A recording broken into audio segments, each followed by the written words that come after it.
Neurological research and இன்னோவேஷனில் லீடிங்கில் இருக்க டாப் 10 கண்ட்ரீஸில் ஃபஸ்ட்டு 3 பிளேஸில் United States, Germany and United Kingdom இருக்குது. இந்தியா கடைசி இடத்துல கூட இல்லை. But Agathiyar, also known as Agastiyar, இவர் ஒரு சித்தர். அதாவது இந்த பிரபஞ்சம், மனிதர்கள், உறவுகள் இது எல்லாத்தையும் கடந்த ஒரு மாமுனி. இவர் 5000 ஆண்டுகளுக்கு முன்னாடியே இந்த ரிசர்ச்சை ஸ்டார்ட் பண்ணி பல புத்தகங்களில் இந்த டாப்பிக்கை எழுதினவர் அப்படின்றது நம்மள பல பேருக்கு தெரியாது. இப்போ இருக்க மாடர்ன் நியூரலாஜிக்கல் ஸ்பெஷலிஸ்ட்டுக்கு கூட தெரியாத பல டெக்னிக்ஸை இவர் காமன் எராக்கு முன்னாடியே தமிழ் லிட்ரேச்சரில் இந்த லேர்னிங்ஸை பதிவும் பண்ணியிருக்காரு. இது எப்படி சாத்தியம்?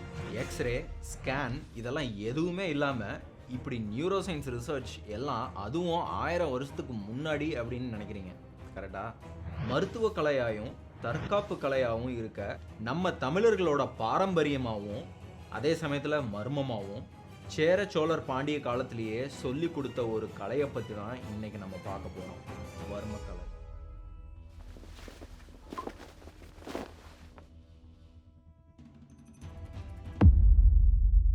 இந்த வர்ம கலையை அடிப்படையாக வச்சு அகஸ்தியரால் எழுதப்பட்டது தான் இந்த வர்ம ஒடிவு முறிவு சாரி அப்படின்ற நூல். ஒடிவு அதாவது ஃப்ராக்சர், முறிவு அதாவது புண்ணு, இன்ஜுரிஸ் ஆர் வூண்ட்ஸ். அடுத்தது சாரி அதாவது கியூர் இல்லைனா ட்ரீட்மெண்ட். இது எல்லாம் சேர்ந்தது தான் வர்மக்கலை. இந்த புத்தகத்தை இவர் 5000 ஆண்டுகளுக்கு முன்னால், அஃப்கோர்ஸ் சரியான டைம் யாருக்கும் தெரியாது, பட் இவர் எழுதின இந்த புக்கை பல வருஷங்கள் கம்பைல் பண்ணப்பட்டு காமன் எராவில் ஃபஸ்ட்டில் இருந்து 5th செஞ்சுரி வரை திரும்பவும் ரிவைவ் பண்ணியிருக்காங்க. 1996 வந்த இந்தியன் மூவியில் நம்ம இந்தியன் தாத்தா விரலை வச்சு பல கலைகளை பிடுங்கியிருப்பாரு.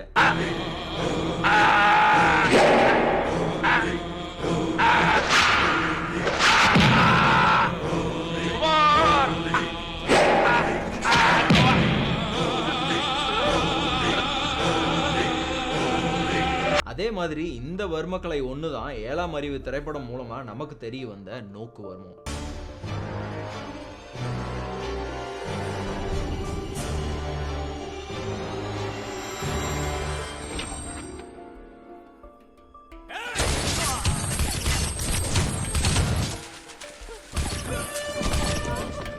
பட் அந்த படத்தில் காட்டின மாதிரி ஒருத்தரோட அனுமதி இல்லாமல் எல்லோரையும் அவ்வளோ ஈஸியாக கண்ட்ரோல் பண்ண முடியாது.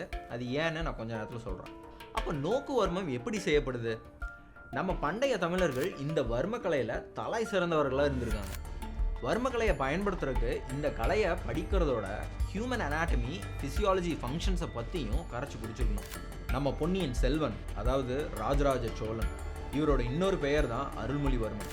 அண்ட் ஆதித்ய கரிகாலன், இவரோட முழு பெயர் வீரபாண்டிய தலை கொண்ட கொப்பரகேசரி வர்மன் கரிகாலன். இந்த அரசர்களோட பேருக்கு பின்னாடி வர்மன் அப்படின்ற வார்த்தை வர்றதுக்கான காரணம் என்ன? இதுக்கும் வர்மக்கலைக்கும் ஏதாவது சம்மந்தம் இருக்கா? இந்த சேர சோழ பாண்டிய அரசர்கள் இந்த கலையோட பல யுக்திகளில் போர்களில் யூஸ் பண்ணி அன்பீட்டபிளாகவும் இருந்திருக்காங்க. ஃபஸ்ட்டு சேரா கிங்ஸ், இவங்க தான் மாடர்ன் டே தமிழ்நாடு அண்ட் கேரளாவை ரூல் பண்ணிட்டு இருந்தவங்க. 3rd செஞ்சுரி BCE அதாவது பிஃபோர் காமன் எராவில் இருந்து 1528 காமன் எரா வரையிலும் இவங்க ஆட்சி புரிஞ்சிருக்காங்க. அடுத்து சோழர்கள், கரிகால சோழன் 942 AD. இவர் வின் பண்ணாத வாரே கிடையாது. இவங்க மிலிட்ரி சக்ஸஸ் இன்றைக்கும் ஒரு வியக்கத்தக்க ஒரு விஷயம். இதில் பரவலான ஒரு கருத்து என்னன்னா, வர்மக்கலையை எஃபெக்டிவாக யூஸ் பண்ணனால தான் இவங்க அன்பீட்டபிளாக இருந்திருக்காங்க அப்படின்னு. அடுத்து பாண்டிய மன்னர்கள், இவங்க 4th செஞ்சுரி BCEல இருந்து 15th செஞ்சுரி ACE வரையிலும் ஆட்சி பண்ணாங்க. இவங்களும் இந்த கலையை முழுமையாக யூஸ் பண்ணியிருக்காங்க. அப்புறம் பல்லவர்கள், இவங்க 275 to 897 CE அதாவது காமன் எரா வர இவங்க ரூல் பண்ணியிருக்காங்க. பல்லவர்கள் இந்த கலையை செமையாக யூஸ் பண்ணது மட்டும் இல்லாமல் இவங்க தான் அவங்க பேரில் வர்மன் அப்படிங்கிற சர்நேமையும் ஆட் பண்ணியிருக்காங்க. பட் ஆக்சுவலி இந்த வர்மன் மீன்ஸ் ப்ரொடெக்டர். இதுக்கும் இந்த வர்மக்கலைக்கும் எந்த சம்மந்தமும் கிடையாது. இப்படி இந்த அரசர்களுக்கு இந்த கலையை சீக்ரெட்டாக சில ஸ்கூலில் மட்டும் அவங்களுக்கு சொல்லி கொடுத்துருக்காங்க. இந்த காலகட்டத்தில் சோழர்கள் மற்றும் பாண்டியர்களோட ராஜ்யத்தில் அடிதடி அப்படின்ற ஒரு வர்மக்கலை பேஸ்ட் போர் விளையாட்டை பயன்படுத்தியிருக்காங்க. நார்மலாக வர்மத்தை பேஸ் பண்ண போர் விளையாட்டுக்கும் நார்மல் சண்டைக்கும் பல வித்தியாசம் இருக்குது. ஒரு போரில் சண்டை ஒரு பக்கம்தான், பட் காயங்களுக்கு என்ன பண்ணணும், எப்படி நுணுக்கமாக தாக்குறது, இது எல்லாம் கற்றுக் கொடுக்குற ஒரு முழுமையான கலை தான் வர்மம். என்னை பொறுத்தவரை உலகத்திலேயே ரொம்ப காம்ப்ளிகேட்டான ஒரு மஷின் அது என்ன அப்படின்னா அது நிச்சயமாக ஒரு மனிதனோட உடலாக தான் இருக்கும். இந்த வர்மம் அப்படின்றது வேற ஒன்றும் இல்லை, நம்ம உடல்ல இருக்க சில குறிப்பிட்ட புள்ளிகளை தான் வர்மம் அப்படின்னு சொல்றாங்க. ஒன்னோ ரெண்டா கிடையாது, 108க்கும் அதிகமான வர்ம புள்ளிகள் மனித உடல்ல இருக்கு. இந்த வர்ம புள்ளிகளை பயன்படுத்தி ஒருத்தரோட உயிரை காப்பாற்றவும் முடியும், ஒருத்தரோட உயிரை எடுக்கவும் முடியும். இதை யூஸ் பண்ணி ஒருத்தரை அன்கான்ஷியஸ் ஸ்டேஜுக்கும் அதுக்கான இன்னொரு ஸ்பெசிஃபிக் வர்ம பாயிண்ட்டை டச் பண்ணுறது மூலமாக மறுபடியும் கான்ஷியஸ் ஸ்டேட்டுக்கும் கொண்டு வந்துடலாம். நோக்கு வர்மம் மூலமாக ஒருத்தரோட மைண்டை கண்ட்ரோல் பண்ணுறது மட்டும் இல்லாமல் ஒருத்தரோட முன்ஜென்ம ஞாபகங்களையும் கொண்டு வர முடியும் அப்படின்னு சொல்லப்படுது.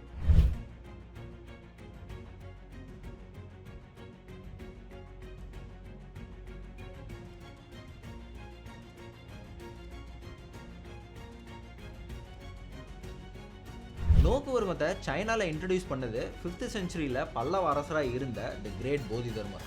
அதே மாதிரி கும்ஃபு அப்படின்ற கலையும் சைனாவில் உருவாக காரணமாக இருந்ததும் இவர் தான். ஸோ இப்படி வர்ம கலையோட ஹிஸ்ட்ரி இன்னும் சில பேருக்கு ஒரு மிஸ்ட்ரியாக தான் இருக்குது. அது ஏன் குறிப்பிட்ட சிலருக்கு மட்டும் மிஸ்ட்ரியாக இருக்குது?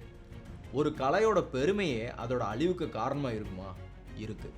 இந்த வர்ம கலையோட அழிவுக்கு முக்கியமான காரணமாக இருக்கிறதே இதோட பெருமையும் மகத்துவமும் தான்.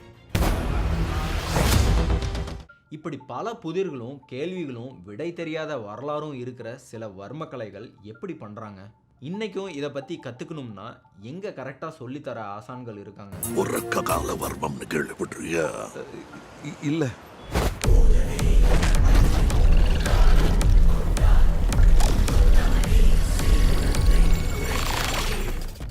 சிலம்பம், களரி, இது மாதிரி பல கலைகளில் பின்னி பிளகி இப்போவும் வர்மம் எப்படி புழக்கத்தில் இன்னும் இருக்குது. இந்தியன் மூவியில் நம்ம இந்தியன் தாத்தா பண்ணது மட்டும் வர்மம் கிடையாது. அது மட்டும் இல்லாமல் இன்னும் வர்மங்களில் பல மர்மங்கள் இருக்குது. ஸோ இப்படி மருத்துவமாகவும் தற்காப்பு கலையாகவும் இருக்கிற வர்ம கலையை உருவாக்கின நம்ம தமிழர்களோட அறிவும் வீரமும் அடுத்த ஜென்ரேஷனுக்கு எப்படி பாஸ் ஆகாமல் போச்சு? இப்படி ஒளிஞ்சிட்டு இருக்கிற வர்மத்தின் மர்மங்களை பற்றி தான் இந்த வீடியோவில் நம்ம டீட்டெயில்டாக ஆராய்வோம்.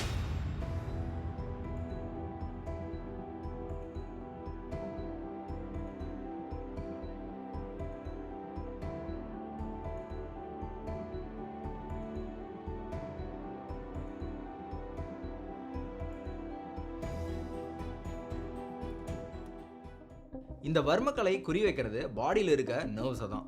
ஹியூமன் நர்வ் சிஸ்டம் 2 வகையாக இருக்கும். CNS central nervous system and PNS peripheral nervous system. சிஎன்எஸ்ல brain stem and spinal cord include ஆகும். பிஎன்எஸ் மற்ற எல்லா பாடி பார்ட்ஸில் இருந்து வர நர்வ்ஸை சிஎன்எஸோட கனெக்ட் பண்ணும். சிம்பிளாக புரியுற மாதிரி சொல்லணும் அப்படின்னா, இப்போ நமக்கு கண்ணில் ஏதாவது டஸ்ட்டோ இல்லை ஏதாவது ஆப்ஜெக்டோ படம் வருது அப்படின்னா நம்ம சடனாக கண்ணை மூடிப்போம். பேசிக்கலி இந்த நேரத்தில் நம்ம கண்ணில் இருக்கிற நர்வ்ஸ் சென்ட்ரல் நர்வஸ் சிஸ்டம்க்கு இந்த இன்ஃபர்மேஷனை ட்ரான்ஸ்ஃபர் பண்ணும். அடுத்ததாக இந்த இன்ஃபர்மேஷனை வாங்கின சிஎன்எஸ் கண்ணை மூடுறதுக்கு சிக்னலை நர்வ்ஸ் மூலமாக கண்ணுக்கு ட்ரான்ஸ்ஃபர் பண்ணும். இதெல்லாம் ஃப்ராக்ஷன் ஆஃப் செகண்டில் நடக்குது. இப்படி நம்ம செயல்படுற ஒவ்வொரு விஷயத்துக்கும் அடிப்படையாக இருக்கிறது நர்வ்ஸ் தான். எப்படி ஃப்ளோ ஆஃப் எலக்ட்ரிசிட்டியை ஸ்விட்சஸ் கண்ட்ரோல் பண்ணுதோ அதே மாதிரி ஃப்ளோ ஆஃப் லைஃபை ஹியூமன் பாடியில் கண்ட்ரோல் பண்ணுறது தான் இந்த நர்வ்ஸ். ஹியூமன் பாடியில் 7 trillion நர்வ்ஸ் மேலே பின்னி பிணைக்கப்பட்டிருக்கு. இப்படி ஒன்னோட ஒன்றா ஜாயின் ஆகிருக்க பாயிண்ட்டை தான் வர்ம புள்ளி அப்படின்னு சொல்கிறாங்க. நர்வ்ஸ் மட்டும் இல்லாமல் bones, veins, muscles, joints, blood vessels, inner organs அப்படின்னு எல்லா பகுதியிலையும் இதோட தாக்கம் இருக்கும்.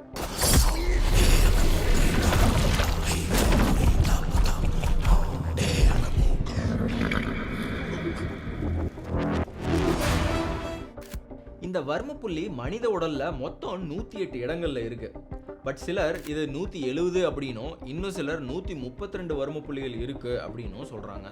ஆனா சித்தர்களால முக்கியமா வர்ம புள்ளிகள் மனித உடல்ல குறிப்பிடப்பட்டது 108 தான். இந்த குறிப்பிட்ட இடம் பாதிக்கப்படுறப்போ ஒரு ஹியூமனோட எனர்ஜி, ஸ்ட்ரென்த், ஆக்டிவிட்டி, இன்னும் ஏன் உயிர் கூட போறதுக்கான சான்சஸ் இருக்கு.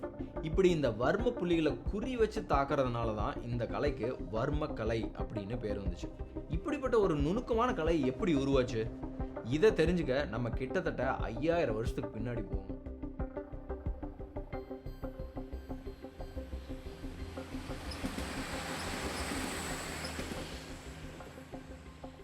இந்த மாபெரும் மர்மக்கலை மக்கள் மத்தியில் பரவுறதுக்கான காரணமாக இருந்தது அகத்தியம் அப்படின்ற தமிழ் மொழிக்கான முதல் இலக்கண நூலில் எழுதின மாமுனி அகத்திய முனிவர். சங்கம் பீரியட் புக்கில் எல்லாம் வச்சு around 6th or 7th century BCEல இவர் வாழ்ந்ததா ஸ்காலர்ஸ் சொல்கிறாங்க. ராமாயணம் மாதிரியான புராண கதைகள்லையும் நீங்கள் இவரை பற்றி கேள்விப்பட்டிருப்பீங்க. ராமன் 14 ஆண்டுகள் வனவாசம் போனப்போ அவருக்கு மந்திர பலமிக்க ஆயுதங்களை கொடுத்தவரும் இவர் தான் அப்படின்னு நம்பப்படுது. பல கோவில்களில் 18 சித்தர்களில் முதன்மையான சித்தராக இருந்தது அகத்திய முனிவர் தான். ஸோ டெக்னிக்கலி இவரை வர்மக்கலையோட தந்தை அப்படின்னு சொல்லலாம். ஆனால் ஹிந்து மைத்தாலஜி தியரி என்னன்னா, இல்லை சிவபெருமான் தான் இந்த கலையை முதல்ல பார்வதி தேவிக்கு சொல்லி கொடுத்தாங்க அப்படின்னு அவங்க நம்புகிறாங்க. ஸோ இது மாதிரி பல டிஃப்ரெண்ட் பிலீஃப்ஸ் இருக்குது. இந்த ஒடிவு முறிவு சாரி அப்படின்ற book 2009 ATSVS Siddha medical college and hospital மூலமாக எகெயின் பப்ளிஷ் பண்ணப்பட்டுச்சு. இப்படி அகத்திய முனிவரும் பல சித்தர்களும் அந்த சித்தர்கள் அவங்களோட சீடர்களுக்கும் இந்த கலையை கற்றுக் கொடுத்துருக்காங்க. இப்படி சித்தர்கள் கிட்ட இருந்து படிப்படியாக மக்கள் மத்தியிலையும் இந்த கலை பரவ ஆரம்பிச்சிருக்கு. 12th செஞ்சுரியில் சேர சோழ பாண்டிய அரசர்களும் இந்த வர்மக்கலையை தற்காப்புக்காகவும் போர்க்கல்ல அன்பீட்டபிளாக இருக்கவும் இதை யூஸ் பண்ணியிருக்காங்க. 12th செஞ்சுரியில் பாண்டிய மன்னராக இருந்த முதல் ஜடவர்ம சுந்தர பாண்டியன் இந்த வர்மக்கலையில் கை தேர்ந்தவராக இருந்திருக்காரு. இவர் தான் வர்மக்கலையை கற்றறிந்த முதல் அரசரும் கூட. அதே மாதிரி இந்த வர்மக்கலை தவறான முறையில் யாரும் பயன்படுத்தியிருக்க கூடாது அப்படிங்கிறதுக்காக மற்ற கலைகள் மாதிரி இதை எல்லாத்துக்கும் அவங்க கற்றுக் கொடுக்கல. அரசு பரம்பரையை சேர்ந்தவங்களுக்கும் ரொம்பவும் நம்பிக்கையான சில சீடர்களுக்கும் ராயல் காட்ஸ் ஆர் வாரியர்ஸ் இவங்களுக்கு மட்டும்தான் இதை சொல்லி கொடுத்துருந்துருக்காங்க. 11th செஞ்சுரியில் களரிப்பயட்டு அப்படின்ற கலை கேரளாவில் உருவாக காரணமாக இருந்தது வர்மக்கலை தான். சிலர் இந்த வர்மக்கலையை மர்மக்கலை அப்படின்னு சொல்கிறாங்க. இதற்கான காரணத்தை நான் வீடியோவோட எண்டில் சொல்கிறேன். இந்த வர்மக்கலையில் பல வகைகள் இருக்குது. அதை பார்க்குறதுக்கு முன்னாடி நம்ம பாடியை பற்றி ஒரு குயிக் ஓவர்வியூ பார்த்துடலாம். நம்ம உடலில் மொத்தம் 108 முக்கியமான வர்மங்கள் இருக்குது அப்படின்னு சொல்லப்படுது. நம்ம தலையில் 37 வர்மங்கள். தலை அப்படின்னு சொல்கிறப்ப தலையோட பின்பக்கம், அப்புறம் நம்ம ஃபேஸில், கழுத்தில், ஸோ மொத்தம் 37 வர்ம புள்ளிகள். இதயத்தை சுற்றி 13 வர்மங்களும், நம்ம முன்பக்க உடல் பகுதியில் 15, அதே மாதிரி பேக் சைட் ஆஃப் த பாடியில் 10 வர்மங்கள். அதே மாதிரி கையோட ஃப்ரண்ட் சைடில் 9, பேக் சைடில் 8 புள்ளிகளும், ஃப்ரண்ட் சைட் ஆஃப் லெக்கில் 19, பேக் சைடில் 13 வர்மமும், and lower part of the பேக்கில் 8 வர்ம புள்ளிகளும் இருக்குது. இப்படி மொத்தம் 108 முக்கியமான வர்ம புள்ளிகள் இருக்குது. இந்த வர்ம புள்ளிகள் லொக்கேட் ஆகிருக்க இடத்தையும் வர்ம பாயிண்ட்ஸை யூஸ் பண்ணுற விதத்தையும் வச்சு தான் அகத்தியர் இந்த வர்மக்கலையை 4 வகையாக பிரிச்சிருக்காரு. அது படுவர்மம், தொடுவர்மம், தட்டுவர்மம் அண்ட் நோக்குவர்மம். இந்த 4 வர்மக்கலைகளில் படுவர்மம் தான் ரொம்பவும் டேஞ்சரான ஒரு வர்மக்கலை. ஏன்னா இந்த படுவர்மத்தில் பாதிக்கப்பட்ட ஒரு நபர் உயிரிழக்கவும் அதிக வாய்ப்புகள் உண்டு. பிகாஸ் இந்த படுவர்ம புள்ளிகள் சென்ட்ரல் நர்வஸ் சிஸ்டம் கூட கனெக்ட் ஆகி இருக்கும். படுவர்மத்தில் ஒருத்தர் தாக்கப்பட்டால் அவங்க கொஞ்ச நேரத்திலேயே மயங்கி கீழே விழுந்து தென் வாய் ஓப்பன் ஆகி அதில் நுர தொல்லவும் வாய்ப்பு இருக்குது. இந்த படுவர்மத்தை யூஸ் பண்ணி தான் ராமாயணத்தில் ராமர் வாலியோட குதிங்காலில் அம்பு விட்டு கொன்னதாகவும், மகாபாரத்தில் பீமன் துரியோதனரோட தொடைப்பகுதியில் இருக்க நரம்பு மையத்தை தாக்கி கொன்னதாகவும் நம்பப்படுது. படுவர்மத்தில் 12 முக்கியமான வர்ம புள்ளிகள் இருக்குது. இந்த ஒவ்வொரு புள்ளியும் உடலில் இருக்க நாடிகளில் முக்கியமான 12 நாடிகளில் அசோசியேட் ஆகிருக்கும். ஸோ இந்த வர்ம புள்ளிகள் பிளேஸ் ஆகிருக்கிற இடத்த பொறுத்தும் வர்மத்தோட பெயரும் டிஃபர் ஆகும். ஃபார் எக்ஸாம்பிள், படுவர்மத்தில் கண்ணில் மொத்தம் 2 புள்ளிகள் இருக்குது. அதை நட்சத்திர வர்மம் அப்படின்னும், காதில் இருக்க 2 வர்ம புள்ளிகளை செவிக்குத்தி வர்மம் அப்படின்னும் சொல்கிறாங்க. இப்படி brain, heart, medulla, lungs, stomach, kidney, bladder, testicle, pharynx and larynx இப்படின்னு ஒவ்வொரு பார்ட்லேயும் இருக்க வர்ம புள்ளிகள் தான் மொத்தமாக படுவர்ம புள்ளிகள் அப்படின்னு சொல்கிறாங்க. இதுக்கு அப்போ ட்ரீட்மெண்ட்டே இல்லையா அப்படின்னு கேட்டிங்கன்னா நிச்சயம் இருக்குது. சித்தா மெடிசன் அண்ட் வர்மக்கலையில் எக்ஸ்பர்ட்டாக இருக்கிற ஒருத்தரால் தான் இதை ட்ரீட் பண்ண முடியும். அஃபெக்ட் ஆன வர்ம புள்ளியில் massage or tapping or pressing, அதாவது ஒரு குறிப்பிட்ட அழுத்தத்தை கொடுக்கறது மூலமாக பாதிக்கப்பட்டவங்களை குணப்படுத்தும். ப்ரெஷர் குறைவாவோ இல்லை நிறையாவோ கொடுத்தாலும் இது டேஞ்சர் தான். அதே மாதிரி ஒவ்வொரு புள்ளிக்கும் அழுத்தம் கொடுக்கறதுக்கும் ஒரு குறிப்பிட்ட டியூரேஷனும் இருக்குது. இப்படி ஒரு வர்மத்தால் ஏற்படுற பாதிப்பை அதே வர்மத்தால் சரி செய்யவும் முடியும். ரெண்டாவது, தொடுவர்மம். தொடுவர்ம புள்ளிகள் ப்ரெஸ் பண்ணுறது மூலமாகவோ இல்லை ஜஸ்ட் டச் பண்ணுற மூலமாகவோ இந்த தொடுவர்ம கலை செயல்படுது. இந்த தொடுவர்மத்துக்கான வர்ம புள்ளிகள் muscles, nerves, capillaries and bones அப்படின்னு இதோட ஜங்ஷன்ஸில் லொக்கேட் ஆகிருக்கும். ஹியூமன் பாடியில் டோட்டலி 96 தொடுவர்ம பாயிண்ட்ஸ் இருக்குது. இப்படி தொடுவர்மத்தில் 96 பாயிண்ட்ஸும் படுவர்மத்தில் 12 பாயிண்ட்ஸும் மொத்தம் 108 வர்ம புள்ளிகள் நம்ம உடம்புல இருக்க முக்கியமான வர்ம புள்ளிகள் அப்படின்னு சித்தர்கள் சொல்கிறாங்க. இந்த 12 நாடிகள் தான் நம்ம உடலில் உயிர் சக்தியை டிஸ்ட்ரிபியூட் பண்ணுறதுக்கு காரணமாக இருக்குது. ஸோ இந்த வர்ம பாயிண்ட்ஸ் எனர்ஜி டிரான்ஸ்ஃபார்மர்ஸாக ஆக்ட் பண்ணி நாடிகள் மூலமாக இந்த உயிர் சக்தி ஓட்டத்தை அதிகரிக்குது. தொடுவர்மத்தில் பாதிக்கப்பட்டவரை ஈஸியாக குயிக்காக க்யூர் பண்ணிடலாம். படுவர்ம மாதிரியே இதுலேயும் பாதிக்கப்பட்டவர்களுக்கு மசாஜ், டேப்பிங் ஆர் ப்ரெஸ்ஸிங் மூலமாக ட்ரீட்மெண்ட் கொடுப்பாங்க. அடுத்ததாக இருக்க ஒரு வர்மக்கலை தட்டு வர்மம். இது படுவர்மம் தொடுவர்மத்தோட கம்பேர் பண்ணுறப்போ குறைவாக குறிப்பிடப்பட்ட வகையில் ஒன்று. நம்ம உடலில் வெயின்ஸில் மொத்தம் 8 தட்டு வர்ம புள்ளிகள் இருக்குது. மற்ற வர்ம பாயிண்ட்ஸ் மாதிரியே இந்த தட்டு வர்மமும் தெரப்பிட்டிக் அண்ட் மார்ஷியல் கான்டெக்ட்ஸில் யூஸ் ஆகிட்டு இருக்கு. 4ஆவதாக இருக்க வர்மக்கலை தான் நோக்கு வர்மம். இதுக்கு முன்னாடி பார்த்த 3 வர்மக்கலையும் மசில்ஸ், வெயின்ஸ், கேப்லரிஸ் அண்ட் போன்ஸை மையமாக வச்சு ஆப்ரேட் ஆகும். பட் இந்த நோக்கு வர்மம் ஹியூமன் பாடியில் இருக்க 10 டைப்ஸ் ஆஃப் ஏர் ஃப்ளோஸை குறி வச்சு செயல்படுது. நோக்கு வர்மம் மெய் தீண்டா கலை அப்படின்னும் சொல்லப்படுது. மெய் அப்படின்றது உடல். ஒருத்தரோட உடலை தொடாமலே பார்வையால் மட்டுமே தாக்குற ஒரு கலை தான் நோக்கு வர்மம். இந்த நோக்கு வர்மம் செம இன்ட்ரெஸ்டிங்கான ஒரு விஷயம். இதுக்குன்னே ஒரு தனி வீடியோ போடலாம். பட் இந்த வீடியோவில் நான் உங்களுக்கு குயிக்காக இது என்னங்கிறத எக்ஸ்பிளைன் பண்ணிடுறேன். சித்தாலஜியில் ஒரு ஹியூமன் பாடியில் 72,000 பிளட் வெசல்ஸ் அண்ட் நர்வ்ஸ் இருக்குன்னு சொல்லப்படுது. இதில் 10 நாடிகள் ரொம்பவும் முக்கியமானது. பிகாஸ் இந்த 10 நாடிகளை அடிப்படையாக வச்சு தான் நோக்கு வர்மம் செயல்படுது. பாடியில் நடக்கிற 10 டைப்ஸ் ஆஃப் ஏர் ஃப்ளோஸ் இந்த நாடிகள் மூலமாக தான் ரன் ஆகுது. அந்த 10 டைப் ஆஃப் ஏர் ஃப்ளோஸ் என்னென்னா, ஃபஸ்ட்டு பிராணவாயு, அதாவது air of life R soul அப்படின்னு சொல்லுவாங்க. இந்த பிராணவாயோட ஏர் ஃப்ளோ என்டையர் பாடியிலையும் இருக்கும். இதுதான் நம்ம உடல் செயல்படுறதுக்கான எனர்ஜியை கொடுக்குது. செகண்ட் அபானவாயு, ஏர் ஆஃப் ஃபீசஸ். இது லோவர் அப்டமனில் ஸ்பெசிஃபிக்காக பெல்விக் ரீஜனில் இருக்கும். இது ஃபீசஸ், யூரின், மென்ஸ்ட்ரல் பிளட் எக்ஸ்க்ரீஷனுக்கும் ரீப்ரொடக்டிவ் ஃபங்க்ஷனுக்கும் ஹெல்ப் பண்ணுது. தேர்ட் வியானவாயு, அதாவது ஏர் ஆஃப் ஆக்ஷன்ஸ். ஆக்ஷன்ஸ் அப்படின்றது நம்ம டே டு டே லைஃப்பில் பண்ணுற எல்லா ஃபிசிக்கல் ஆக்டிவிட்டீஸ்க்கும் இந்த ஏர் தான் ஹெல்ப் பண்ணுது. இந்த வியானவாயு என்டையர் பாடியிலையும் ப்ரெசென்ட் ஆகிருக்கும். ஃபோர்த் உதானவாயு, அதாவது ஏர் ஆஃப் சவுண்ட். இது நம்மளோட செஸ்ட் ஆர் த்ரோட் ஏரியாவில் இருக்கும். நம்ம பேசுகிறக்கும் இந்த வாயு தான் அடிப்படையாக இருக்கும். ஃபிஃப்த் சமானவாயு, ஏர் ஆஃப் டிஸ்ட்ரிபியூஷன். இது digestion, absorption and assimilation of food, emotions, thoughts and breath இந்த எல்லா ஃபங்க்ஷன்ஸ்க்கும் ரெஸ்பான்சிபிளாக இருக்கும். அண்ட் டைஜஷனுக்கு அப்புறம் கிடைக்கிற நியூட்ரியன்ஸை throughout the body distribute பண்ணுறதுக்கும் இதுதான் யூஸ் ஆகும். இந்த சமானவாயு பிராண அண்ட் அபானவாயுவையும் ரெகுலேட் பண்ணுறதுக்கு யூஸ் ஆகும். சிக்ஸ்த் நாகவாயு, ஏர் ஆஃப் கன்ஜெக்டிவா. இது ஸ்டமக் அண்ட் அப்பர் டைஜஸ்டிவ் ட்ராக்ல இருக்க ஒரு ஏர். இந்த எனர்ஜி நம்ம ஏப்பம் விடுறது மூலமாக ஸ்டொமக்கில் நடக்கிற மெட்டபாலிசம் ப்ராசஸ் மூலமாக ப்ரொடியூஸ் ஆகிற ஏரை எக்ஸ்பெல் பண்ண ஹெல்ப் பண்ணுது. Seventh கூர்மவாயு, air of பால்பப்ரா. பால்பப்ரா அப்படின்றது ஐலிட்ஸ்னு அர்த்தம்.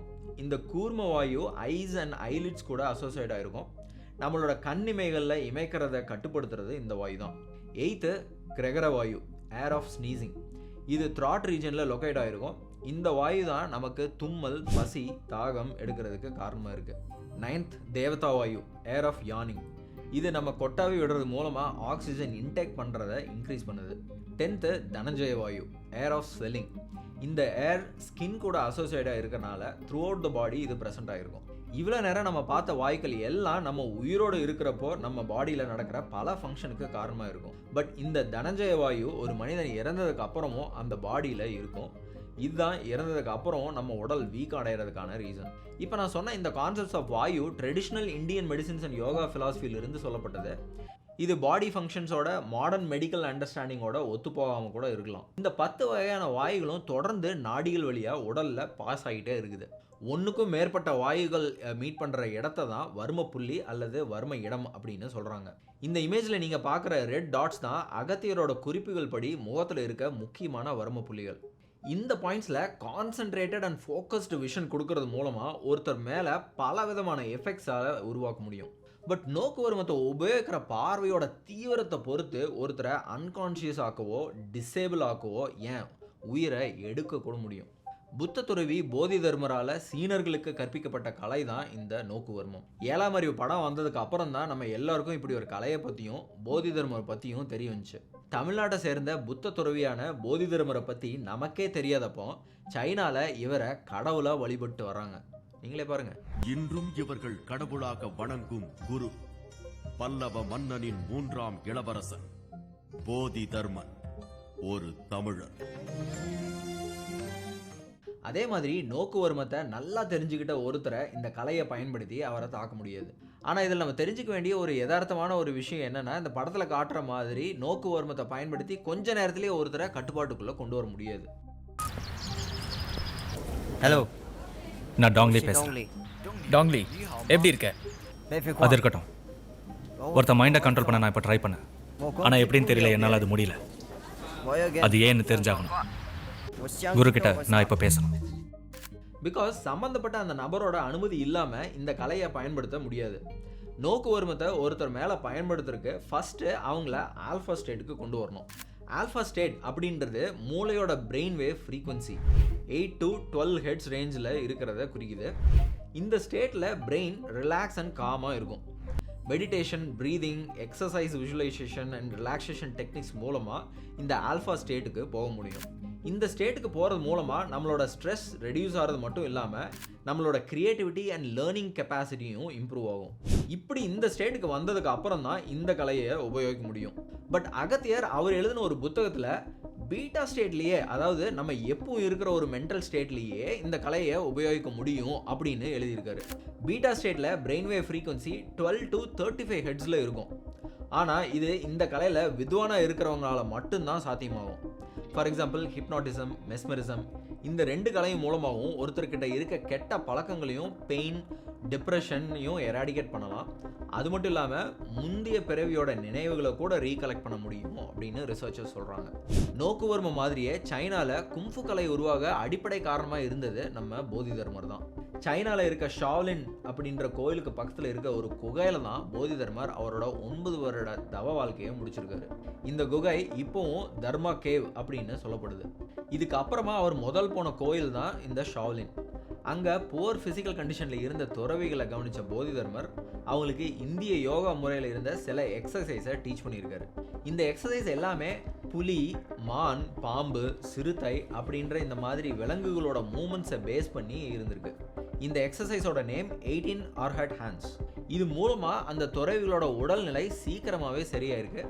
இதனால் போதிதர்மரை அங்கே செல்லமாக அவங்க ஜென் குரு அப்படின்னு கூப்பிட்டுருக்காங்க. இந்த தற்காப்பு கலையை ஷாவ்லின் தற்காப்பு கலை அப்படின்னும், அதுதான் இப்போ கும்ஃபு அப்படின்னும் சொல்லப்படுது. ஸோ கும்ஃபு கலை உருவாக அடித்தளமாக இருந்தது போதிதர்மர் கற்றுக் கொடுத்த நம்ம நாட்டோட யோகா முறை தான். ஸோ லாஸ்ட்டாக வர்மத்தை யூஸ் பண்ணி எப்படி க்யூர் பண்ணுறது, இந்த ப்ராசஸ் எப்படி ஒர்க் ஆகுதுன்னு பார்க்கலாம்.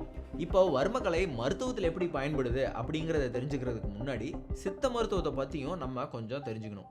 பண்டைய சித்தர்கள் அவங்களோட அனுபவ அறிவால் இந்த சித்த மருத்துவத்தை உருவாக்குனாங்க. நம்ம எல்லோருக்கும் தெரிஞ்ச ஒரு பொதுவான விஷயம், சித்த மருத்துவத்தில் கொடுக்கப்படுற மருந்துகள் எல்லாமே மரம், செடி, கொடி, வேர், இலை, இந்த மாதிரி இயற்கை மூலிகளாக தான் இருக்கும். அதே மாதிரி சித்த மருத்துவத்தில் தயாரிக்கிற கஷாயம் முதல் கொண்டு ஒவ்வொரு நோய்க்கும் ஸ்பெசிஃபிக்காக நல்ல நீர், கடல் நீர், ஊற்று நீர், கிணற்று நீர் அப்படின்னு தனித்தனியாக பயன்படுத்துகிறாங்க. இந்த மாதிரி இன்டர்னல் மெடிகேஷன்ஸோட சேர்த்து எக்ஸ்டர்னல் ட்ரீட்மெண்ட்டாக இருந்தது தான் வர்மக்கலை. சித்த மருத்துவம் இந்தியாவோட ஒரு பழமையான பாரம்பரிய சிகிச்சை முறையில் ஒன்றா இருந்திருக்கு. வர்மக்கலை இந்த சித்த மருத்துவத்தோட ஒரு யூனிக் அண்ட் இன்டெக்ரல் பார்ட். இந்த வர்மம் தெரப்பி பல டிசீஸ்க்கு ட்ரீட் பண்ண உதவுது. குறிப்பாக சொல்லணும்னா மஸ்கோஸ்கெலிட்டல் அண்ட் நியூரலாஜிக்கல் இஷ்யூஸ்க்கு ட்ரீட் பண்ண யூஸ் ஆகுது. மஸ்கோஸ்கெலிட்டல் அப்படின்றது muscles, bones, tendons, ligament joints and கார்ட்லேஜுக்கு சம்மந்தப்பட்ட பிரச்சனைகளை குறிக்கும். வர்மம் therapy joint pain, paralysis and other nervous டிஸார்டர்ஸ்க்கும் ஃபர்ஸ்ட் லைன் ட்ரீட்மெண்ட்டாக இருக்குது. சித்த மருத்துவத்தில் இந்த வர்ம புள்ளிகளை நர்வ்ஸ், மசில்ஸ் அண்ட் போன்ஸோட ஜங்ஷனில் லொக்கேட் ஆகிருக்க உயிர் மேலாண்மை ஆற்றல் புள்ளிகள், அதாவது லைஃப் மேனேஜிங் எனர்ஜி பாயிண்ட்ஸ் அப்படின்னு டிஃபைன் பண்ணுறாங்க. நம்ம ஆல்ரெடி உயிர் சக்தி அப்படின்னு பார்த்தோம் இல்லையா, அதுதான் சித்த மருத்துவத்தில் இப்படி சொல்கிறாங்க. இந்த வர்ம பாயிண்ட்ஸை ஸ்டிமுலேட் பண்ணுறது மூலமாக பாடியோட எனர்ஜிஸை பேலன்ஸ் பண்ண முடியும். இங்கே பாடி எனர்ஜிஸ் அப்படின்றது நம்ம உடலில் இருக்க வாதம், பித்தம், கபம் அப்படின்ற இந்த 3 விஷயங்களை குறிக்குது. வாதம் அப்படிங்கிறது உடல் வளர்ச்சிக்கு ஆதாரமாக இருக்கிற வாயுவை குறிக்கும். பித்தம் அப்படின்றது உடல் உயிர் தங்கிறதுக்கான சப்போர்ட்டாக இருக்க உடல் வெப்பத்தை குறிக்குது. இந்த உடல் வெப்பம் அப்படின்றது நம்ம சாப்பிட்ற ஃபுட் டைஜஸ்ட் ஆகி எனர்ஜியாக கன்வெர்ட் ஆகிறப்போ உருவாகுது. 3ஆவதாக இருக்க கபம் அப்படின்றது உடலோட குளிர்ச்சியை குறிக்குது. வாதம், பித்தம், கபம் இந்த 3ம் நம்ம உடலில் 1/2 அண்ட் 1/4 அப்படின்ற ரேஷியோவில் இருக்கணும். இந்த சரியான அளவு நிலையை தன்னிலை அப்படின்னு சொல்லுவாங்க. இதில் ஏதாவது ஒன்றோட அளவு கம்மியானாலும் இது பல நோய்களை உடலில் ஏற்படுத்தும். இந்த அன்யூஷுவல் ஸ்டேட்டை வெற்றி நிலை வளர்ச்சி அப்படின்னு சொல்லுவாங்க. ஆல்சோ ஃபிசிக்கல் பெர்ஃபார்மன்ஸும் ரெடியூஸ் ஆகும். இதை க்யூர் பண்ணுறதுக்கு வர்மக்கலையில் தோக்கணம் அண்ட் இலக்கு முறை அப்படின்ற டெக்னிக்ஸை யூஸ் பண்ணி க்யூர் பண்ணுவாங்க. இப்போ இருக்க மாடர்ன் அண்ட் மெடிக்கல் ட்ரீட்மெண்ட்டில் சர்ஜரி அப்போ பேஷண்ட்ஸை அன்கான்ஷியஸ் ஆக்கிறக்கும், பெயின் ஃபீல் ஆகாமல் இருக்கிறக்கும் அனஸ்தீசியா ட்ரக் கொடுக்குறாங்க. இதையும் வர்மத்தில் அச்சீவ் பண்ண முடியும். இது தவிர பிளட் லாஸையும் கட்டுப்படுத்த முடியும் அப்படின்னு அகத்தியர் அவரோட அகஸ்திய வர்மம் அப்படிங்கிற புக்கில் குறிப்பிட்டிருக்காரு. நான் முன்னாடியே உங்களுக்கு சொன்ன மாதிரி இந்த வர்மக்கலை குறிப்பிட்ட சில ரிலையபிள் இண்டிவிஜுவல்ஸ்க்கு மட்டுமே டீச் பண்ணனால இந்த கலை ரகசியமாக பாதுகாக்கப்பட்டு வந்திருக்கு. இதனாலேயே டு சம் எக்ஸ்டென்ட் அழிஞ்சும் போயிருக்குன்னு சொல்லலாம். ஸோ வர்மக்கலையில் இருக்கிற எந்த டெக்னிக்ஸோட மெக்கானிசத்தையும் நம்மளால் புக்ஸ்லையோ இல்லை இன்டர்நெட்லேயோ பார்க்க முடியாது. சித்தர்கள் எழுதின புத்தகத்துலேயும் ஓலைச்சுவடிகள்லையும் மட்டும்தான் வர்மங்களை பற்றின முழு விவரங்களும் குறிப்பிடப்பட்டிருக்கு. காலப்போக்கில் இந்த விவர குறிப்புகள் அழிஞ்சிட்டு வருது. 1981 நடந்த இலங்கை இனப்பிரச்சனையில் மே 31 யாழ்ப்பாண நூலகம் முழுசாக எரிஞ்சு அங்கே இருந்த நிறைய ஓலைச்சுவடிகள் அழிஞ்சு போயிடுச்சு. இதில் சில புத்தகங்கள் மட்டும்தான் பாதுகாப்பாக இன்னைக்கு வரையிலும் இருக்குது. படுவர்மம் இது மஸ்கோஸ்கெலிட்டல் டிஸார்டர்ஸில் 2 வகையான நோயை குணப்படுத்த உதவுது. ஒன்று ஆஸ்டியோ ஆர்த்ரைட்டிஸ், அதாவது கீழ்வாதமாக க்யூர் பண்ண ஹெல்ப் பண்ணுது. ஆஸ்டியோ ஆர்த்ரைட்டிஸ்னால அஃபெக்ட் ஆனவங்களுக்கு ஜாயிண்ட் பெயின் இருக்கும். இது சித்தால சந்திவாதம் அப்படின்னு சொல்லுவாங்க. இன்னொன்று லம்பார் அண்ட் சர்விக்கல் டிஸ்க் ப்ராப்ளம்ஸை க்யூர் பண்ணுது. இதை சித்தா டெர்மினாலஜியில் சகனவாதம் அப்படின்னும் சொல்கிறாங்க. அடுத்ததாக படுவர்மம் இஎன்டி ரிலேட்டட் இஷ்யூஸை ட்ரீட் பண்ணவும் உதவுது. டினிட்டஸ், காதிரைச்சல், ஹியரிங் சென்ஸ் லாஸ் ஆனதையும் படுவர்மம் டெக்னிக்ஸ் மூலமாக சரி செய்யலாம். தொடுவர்மம் ஆர்த்தோபெடிக் கண்டிஷன்ஸை ட்ரீட் பண்ண யூஸ் ஆகுது. அதாவது எலும்பு சம்மந்தமான problems like spinal cord pain, நீ பெயின், நெக் பெயின், இது எல்லாத்துக்கும் பெயின் ரிலீஃப் ட்ரீட்மெண்ட்டாக தொடுவர்மம் இருக்குது. அதே மாதிரி படுவர்மத்தில் பார்த்த நியூரலாஜிக்கல் அண்ட் மஸ்கோஸ்கெலிட்டல் டிஸார்டர்ஸை ட்ரீட் பண்ணுறதுக்கும் தொடுவர்மம் உதவுது. தட்டுவர்மத்தை பயன்படுத்தி நர்வ் ஃபங்க்ஷன்ஸ் அண்ட் மசில் ஸ்ட்ரென்த்தை இம்ப்ரூவ் பண்ணுறது மூலமாக ஹெமிப்ளீஜியாவில் இருந்து பேஷண்ட்ஸை ரெக்கவர் பண்ண முடியும். உடலில் ஒரு பக்கம் மட்டும் பக்கவாதம் ஏற்படுறத ஹெமிப்ளீஜியா அப்படின்னு சொல்லுவாங்க. தட்டுவர்ம புள்ளிகள் ஸ்டிமுலேட் பண்ணுறது மூலமாக ஃபேஷியல் மசில் ஃபங்க்ஷனை ரீஸ்டோர் பண்ணவும், ஃபேஷியல் பால்சி அதாவது முகவாதத்தோட சிம்டம்ஸை ரெடியூஸ் பண்ணவும் உதவுது. சைனஸ் கேவிட்டிஸில் இருக்க இன்ஃப்ளமேஷனை தட்டுவர்மத்தால் ரெடியூஸ் பண்ணுறது மூலமாக சைனசிட்டிஸ் சிம்டம்ஸை ரெடியூஸ் பண்ணவும் முடியும். நோக்குவர்மம் various medical conditions and lifestyle டிஸார்டர்ஸ்க்கு பெஸ்ட் தெரப்பியாக இருந்திருக்கு. Heart problems, type 2 diabetes, hypertension and low blood pressure மாதிரியான இந்த ப்ராப்ளம்ஸுக்கும் தெரப்பியாகவும் இந்த வர்மக்கலை பயன்படுத்தப்படுது.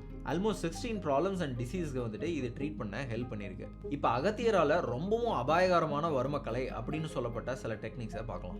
மரணப்பூட்டு. இந்த கலை முற்காலத்தில் அரசர்கள் மட்டுமே அவர்களோட தற்காப்புக்காகவும் போர்க்காலங்களில் பயன்படுத்தப்பட்டதாகவும் சொல்லப்படுது. போர்க்காலங்களில் அதிக உயிரிழப்புகளை தவிர்க்கிறதுக்காக 2 நாட்டு அரசர்கள் மட்டுமே இந்த மரணப்பூட்டு கலை மூலமாக ஒருத்தருக்கு ஒருத்தர் மல்போர் புரிவாங்க. இந்த வர்மக்கலையோட பெயர் மாதிரியே ஒருத்தரோட கை கால்களை லாக் பண்ணி அதுக்கான சரியான வர்ம புள்ளியில் தாக்குறது மூலியமாக அவங்கள இறக்க வைக்க முடியும். அடுத்தது தொடுவர்ம கேட்டகரியில் வர்ற சங்குதிரி காலவர்மம். அகத்தியர் எழுதின குறிப்புகள் படி இந்த வர்மம் த்ரோட்டுக்கு பக்கத்தில் இருக்கிற மடிப்புகளில் இருக்குது. த்ரோட்டோட போத் லெஃப்ட் அண்ட் ரைட் சைடில் இந்த குறிப்பிட்ட வர்ம புள்ளிகளில் காயம் ஏற்படும் போது இந்த இடத்துல போகிற மூச்சு வழக்கம் போல் ஓடாது. இதனால் பாதிக்கப்பட்ட நபருக்கு பேச முடியாமல் போகிறதோட மட்டும் இல்லாமல் கொஞ்ச நேரத்தில் அவரோட கண்களும் பாதிக்கப்பட்டு அன்கான்ஷியஸ் ஸ்டேட்டுக்கு போகிறக்கு சான்ஸ் இருக்குது. அகத்தியர் சொன்ன அடுத்த அபாயகரமான ஒரு வர்மக்கலை தட்சண கால வர்மம்.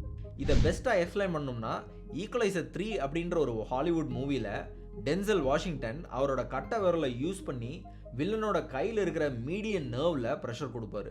இந்த ப்ரெஷர் ஸ்கேல் 1 to 10 வரை இருக்கும்னு சொல்லி கொஞ்சம் கொஞ்சமாக அந்த ப்ரெஷரை இன்க்ரீஸ் பண்ணிகிட்டே வருவார். இந்த ப்ரெஷர் ஸ்கேல் எபோவ் 4 போச்சுன்னா அது டேஞ்சர் அப்படின்னும் வரும்.